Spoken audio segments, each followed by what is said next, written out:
important question about centimeter, mm, inchi, and meter. यहाँनिर तपाईं सेन्टिमिटरमा अझै पनि झुक्किनु भएको छ। पहिला हेरौं, आज एक्जाममा आएको चाहिँ हेरौं, तपाईलाई झुक्किएको क्वेशन हेरौं, त्यसपछि सेन्टिमिटरको फेरि म यही भिडियोमा अर्कोमा पनि तपाईलाई सिकाउँछु। ल नै यहाँनिर हेरौं, तपाईहरुले ध्यान दिनु। यहाँनिर इल्युछा आयो फाइनल एक्जाममा, इल्युछा आयो, इल्युछाको पाङ्रा आयो र यसको बेस चाहिँ छिरुम भन्छ हामी, ब्यास छिरुम। हामीले अब जस्तै खिप्पी भन्ने पढ्यौं हैन, फोगी भन्ने पढ्यौं, त्यसैगरी खिरी भन्ने पढ्यौं, र छिरुम भन्ने पढ्यौं। अब यो छिरुम भने के हो त, ब्यास हो। यो वर्डहरु त हामीले पढ्यौं नि त हैन। र अर्को कुरा चाहिँ हामीले के ध्यान दिनु पर्यो भने अलिकति व्यावहारिक बन्नु पर्यो क्या हजुरहरुले। तपाईहरुले अलि व्यावहारिक बुझेको कुरा चाहिँ बुझ्नु पर्यो। भनेको नर्मल हामीले म्याथमेटिक्समा सिकेको कुरा पनि ल्याउनु पर्यो क्या यहाँ। अब चाहिँ यहाँनिर अब के हो त भन्दा यहाँदेखि यहाँसम्म एरो लागेको छ हेर्नु है, यहाँदेखि यहाँसम्म एरो लागेको छ, अनि यहाँदेखि यहाँसम्म एरो लागेको छ, केही लेखेको छैन। बुझ्नु भयो नि कुरा, केही लेखेको छैन, 10 मात्रै लेख्यो। अब यसमा 10 लेख्ला, अर्कोमा ठुलो गाडी देला, गाडीको चक्का देला, 15 लेख्ला, 20 लेख्ला है, त्यो केही सरोकार भएन। तपाईहरुले कुरो चाहिँ बुझ्ने है, कुरो चाहिँ बुझ्नुस्। अब यहाँनिर तपाईले अप्सनमा के आयो त भन्दा खिरी, अब यहाँनिर मिठोमा आयो, अर्को चाहिँ तपाईको इन्चीमा आयो। ल नै मिटर र इन्चीमा आयो। अब यो चक्का नर्मल्ली यो इल्युछा हो, हामीले यसो दिमाग पनि लाउनु पर्यो क्या साथीहरुले चाहिँ। झुक्किने भने त धेरै झुक्किदिने होइन नि हौ, बुझ्नु भयो नि कुरा। जस्तै यो इल्युछा भनेको हाम्रो हातले ठेला गाडा हो कि हैन, पाङ्रा हो, एक पाङ्रे ठेला हो। यसलाई चाहिँ हातले धकेलेर सामानहरु सार्ने हो, त्यो पनि तपाईहरुले बुझ्नु भयो। अब त्यहाँनिर चाहिँ यहाँनिर तपाईहरुले अब के कुरा ध्यान दिनु पर्यो त भन्दा यहाँनिर अब त्यो ठेला गाडा नै सानो हुन्छ हो कि हैन। अब त्यहाँ मान्छेले हातले धकेल्छ। अनि मिटरमा भने त यो यत्रो मिटरमा भने त मिटर चाहिँ त्यो 1 मिटर भने पनि यति हाइट हुन्छ, लगभग यति हुन्छ नि, हामीलाई थाहा छ नि हैन, 1 मिटर भने पनि। त्यो अब 9 यहाँ 10 मिटर छ, 10 मिटरको चक्का भने त ठुलै घर चाहियो नि त, त्यो घर जत्रो हुनु पर्यो क्या। अनि त्यो मान्छे त अझै ठुलो हुनु पर्यो, त्यस्तो प्रकारको मिटर भने त्यस्तो हो। त्यही भएर त मिटर चाहिँ तपाईहरुले बुझ्नु पर्यो, मिटर भने के हो, इन्ची भने के हो। अब यसको कति होला त चक्का भने यहाँनिर 10 दिएको छ, अप्सनमा हेर्नुस् त के आयो, खिरी भनेको छ।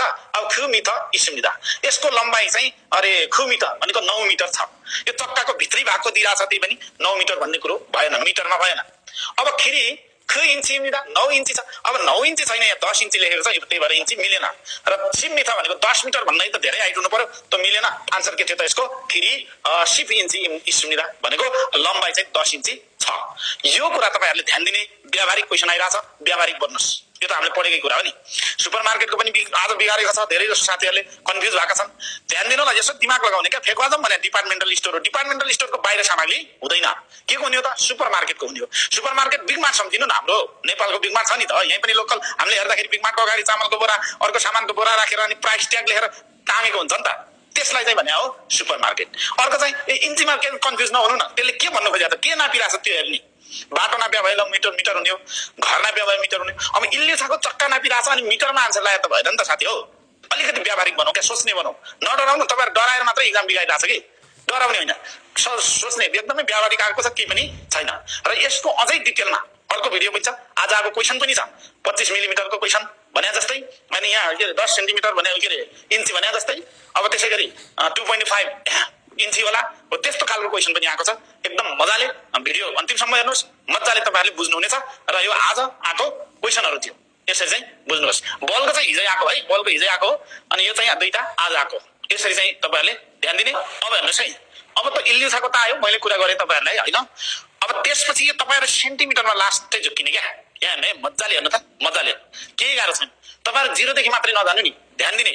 पहिला यहाँ हेर्नुस्, अब यो यहाँनिर दिएको छ, हाम्रो किताबमा यो स्केल दिएको छ, अनि यो स्केल भयो, सेम भयो, कुरा केही छैन। यहाँनिर हेर्नुस्, अब यो 2वटा चिन्ह दियो भने यसलाई चाहिँ इन्ची भन्छ, हाम्रो किताबमै दिएको छ त। अनि यतापट्टिकोलाई चाहिँ सिएम भन्छ, के रे सेन्टिमिटर है, सेन्टिमिटर। तपाईहरु झुक्क्यो क्या। अनि त्यसपछि हेर्नु है, अनि यो सानो चाहिँ दिएको छ नि, यो सानो दिएको छ, यो सानोलाई चाहिँ के भने हो त, मिलिमिटर भने हो क्या, मिलिमिटर।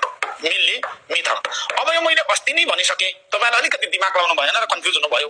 अब यहाँनिर हेरौँ त, यहाँनिर तपाईले जहिले पनि के कुरा याद गर्ने हो भने 10 mm भन्छ नि millimetre, 10 millimetre equal to 1 centimetre हुन्छ क्या, सिएम हुन्छ।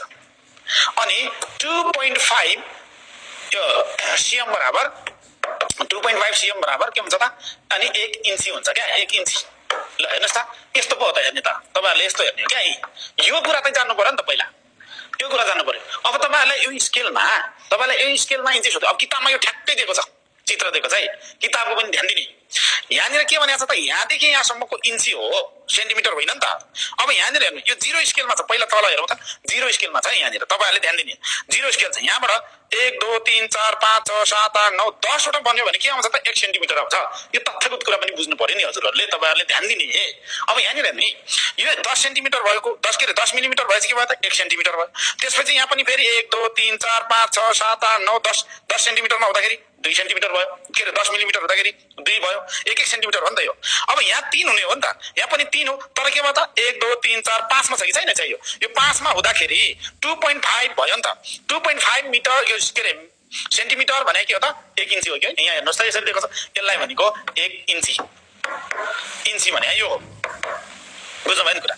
अब यहाँनिर तपाईहरुले ध्यान दिनु है, यहाँनिर तपाईले यहाँनिर त बेस बनाएको छ नि 1 इन्ची हो कि हैन, त्यहाँबाट के बनाएको छ त यहाँ बनाएको छ। यहाँ हुँदाखेरि 5 भयो कि भएन। अब यहाँ 2.5 सेन्टिमिटर यहाँनिर भयो, यहाँनिर 2.5 सेन्टिमिटर भयो, यहाँ हेर्नुस् त। अनि यहाँदेखि यहाँ फेरि के भयो त 2.5 सेन्टिमिटर भयो, अनि 2.5 सेन्टिमिटर 2.5 सेन्टिमिटर भएर 2 इन्ची भयो नि त। हो यही नियमलाई चाहिँ याद गर्ने क्या। 1 सेन्टिमिटर के अरे 10 मिलिमिटर बराबर 1 सेन्टिमिटर, 2.5 सीएम बराबर 1 इन्ची भनेको कति भयो त। अब तपाईले 2.5 भन्ने बित्तिकै त कति एमएम बराबर भयो त 1 इन्ची भन्दाखेरि 10 यो भयो 10 20 25। अब यहाँनिर 25 एमएम भनेको के रहेछ त 1 इन्ची रहेछ क्या, 1 इन्ची। त्यो कुरा पनि याद गर्ने। अब तपाईहरुलाई क्वेशन आउँदाखेरि कसरी आउँछ त भन्दा काटेर आउँछ। यहाँनिरको अब जस्तै यहाँनिर तपाईलाई यस्तो क्वेशन आयो, यहाँनिर हेर्नुस् त यति आयो, यता पनि एरो छ यता पनि एरो छ। अब तपाईहरुलाई सोध्यो सेन्टिमिटर पनि दिन सक्छ मिलिमिटर पनि दिन सक्छ। यहाँदेखि यहाँ हेर्नु है, अब यहाँदेखि यहाँ हाम्रो यहाँ स्केल हेर्ने यहाँ 2.5 मा छ कि छैन यो भन्नु, यहाँदेखि यहाँसम्म भने हो कि हैन यो ध्यान दिनु पर्यो नि। यो भनेको 2.5 सीएम हो भनेको 25 एमएम हो। अब यहाँदेखि यहाँसम्म 5 हुँदाखेरि कति भयो त 25 एमएम भयो। अब यो पनि कति हो त 25 एमएम हो। अब यो 25 एमएम भनेर पनि आउन सक्छ, 2.5 सीएम भनेर पनि आउन सक्छ। अब हामी कस्तो चाहिँ बिगारिरहेछ त भन्दा जस्तै यही स्केलका आधारमा यहाँनिर मैले एउटा चिन्ह लगाएँ। यहाँनिर हेर्नु है, यहाँनिर दिएको छ तपाईलाई स्केल दिएको छ है, यहाँनिर स्केल दिएको छ, यहाँ चाहिँ इन्ची दिएको छ। यो चाहिँ इन्ची हो, माथिपट्टिको जुन छ नि यो चाहिँ इन्ची हो, यो तलपट्टिको चाहिँ दिएको के हो त सेन्टिमिटर हो। अब सेन्टिमिटर, अब तपाईहरुलाई एरोमा यस्तो आइराछ, यहाँनिर जस्तै 1 सेन्टिमिटर भयो नि, अनि 2 सेन्टिमिटर भयो। अब यहाँ 1 बाट सुरु भएर यहाँसम्म तपाईको जस्तै यहाँसम्म दियो, यो एरो दिएको हुन्छ क्या, यो एरो मिलाउँ त यहाँ ठ्याक्कै 1 देखि भयो। अब यहाँदेखि यहाँ गर्ने हो कि यहाँबाट गर्ने होइन नि त। तपाईहरु जहिले नि यहाँबाट गर्छ अनि कहाँबाट हुन्छ त, मिल्छ त क्वेशन मिल्दैन नि त। जुन एरो देखायो त्यही आन्सर हुने हो क्या, त्यसरी ध्यान दिने। ल हेर्नुस् त यहाँ, अब यहाँबाट गर्ने भने त 1 सेन्टिमिटर 2 सेन्टिमिटर 3 सेन्टिमिटर 3.5 भएन, कसरी मिल्यो त। यहाँबाट दिने यहाँ यो एरो दिएको हो नि त, यहाँबाट गर्ने यहाँदेखि यहाँ 1 सेन्टिमिटर, यहाँदेखि यहाँ 2 सेन्टिमिटर, अनि यहाँदेखि यहाँ 5 भयो नि त। अब के भयो त 2.5 भयो है। एमएम भन्ने हो भने 25 एमएम भइगयो अघिको जस्तै। अब यसलाई चाहिँ तपाईको यहीसम्म आएन, ल यहाँसम्म आयो, ल यहाँसम्म आयो, एरो यहाँसम्म आयो, ल यहाँसम्म आयो भने कति भयो त, यहाँदेखि यहाँ 1 सेन्टिमिटर, यहाँदेखि यहाँ 2 सेन्टिमिटर, अनि 1 2 भनेपछि 2.2 सीएम भएन त, सेन्टिमिटर भएन त यो हो। त्यसरी जति आए पनि केही गाह्रो भएन, ध्यान दिने। यो चाहिँ इन्ची दिएको, यो चाहिँ सेन्टिमिटर दिएको। तथ्यगत कुरा 10 एमएम बराबर 1 सीएम, 2.5 सीएम इक्वल टु 1 इन्ची। यति जाने भने हामीलाई आइरहेछ, पुग्छ एक्जाममा है। क्वेशनहरु पनि आएको छ, मैले क्वेशन पनि फेरि राखेको छु, मजाले फेरि यो भिडियो रिपिट गरी हेर्नु होला क्या, तपाईहरुले बुझ्नुहुन्छ। अब यो स्केल हेर्नु, जस्तै यही स्केलमा मैले अर्को फेरि यहाँनिर हेर्नुहोस्, तपाईलाई स्केलकै कुरा गर्नु पर्दा यहाँनिर के दिएको छ त, किताबमा पनि दिएको छ, यो दिएको छ नि, यो एरो भनेको यो चाहिँ क्वार्टर भन्छ नि, हाम्रो क्वार्टर भन्छ, त्यसपछि हाफ भन्छ, त्यसपछि फुल भन्छ। जस्तै अब त यहाँनिर तपाईको 1 इन्ची दिएको छ, यहाँदेखि यहाँ 1 इन्ची हो, यहाँदेखि यहाँ 1 इन्ची, यहाँदेखि यहाँ 2 इन्ची भयो। अब एरो यहाँ दिएको छ, यहाँदेखि यहाँ हुँदाखेरि 1 इन्ची भयो हैन त, यो 1 इन्ची हो। यसलाई पार्टिसिपेसन गरेको हो क्या। अब 2.5 जस्तै 10 हुँदाखेरि हामीले यसलाई विभाजन गर्दाखेरि 2.5 प्लस 2.5 प्लस 2.5 प्लस 2.5 गर्छौं नि त, यसरी जोड्छौं नि त। त्यही कुरा सिकाएको हो क्या, यो किताबमा पनि दिएको छ नि त। यहाँदेखि यहाँ 2.5 भयो, 1 हिस्सा भयो, 1/4, त्यसपछि आधी भयो, त्यसपछि यहाँ के भयो त, अनि पौनी भयो, त्यसपछि हाफ भयो नि त। यहाँ यस्तो सरी यो त्यस्तो बनाएर क्या 25 अब हाफ बनाएको छ, अनि यहाँदेखि फुल बनाएको छ भनेको चाहिँ यो विभाजन गरेको। यो हामीलाई 1/4 1/8 3/8 भन्ने छ, यो खासै काम लाग्दैन, एक्जाममा आएको छैन। यसलाई डिभाइड मात्रै गरेको, सानो पार्ट्समा बानेको मात्रै हो। यो चाहिँ यसलाई चाहिँ जस्तै यो बानेको छ नि त, यो बान्यो क्या यहाँसम्म चाहिँ है, यसलाई बानेको मात्रै हो। अनि त्यही भएर यो यहाँदेखि यहाँ 1 सेन्टिमिटर छ नि त, यो 1 सेन्टिमिटर यसलाई चाहिँ 50-50 गरेको हो। त्यो के यो एक्जाममा आउँदैन। अनि तपाईलाई एक्जाममा आउने यो जस्तै इन्ची भयो, अनि त्यसैगरी सेन्टिमिटर भयो, र यो सानोलाई चाहिँ मिलिमिटर भन्छ। यसरी चाहिँ ध्यान दिनु होला है। यसलाई चाहिँ सानो एकैमा बाँडेको मात्रै हो, यो इन्ची हो है त। यसरी चाहिँ तपाईले स्केल मजाले ध्यान दिनुहोस्। फेरि क्वेशनमा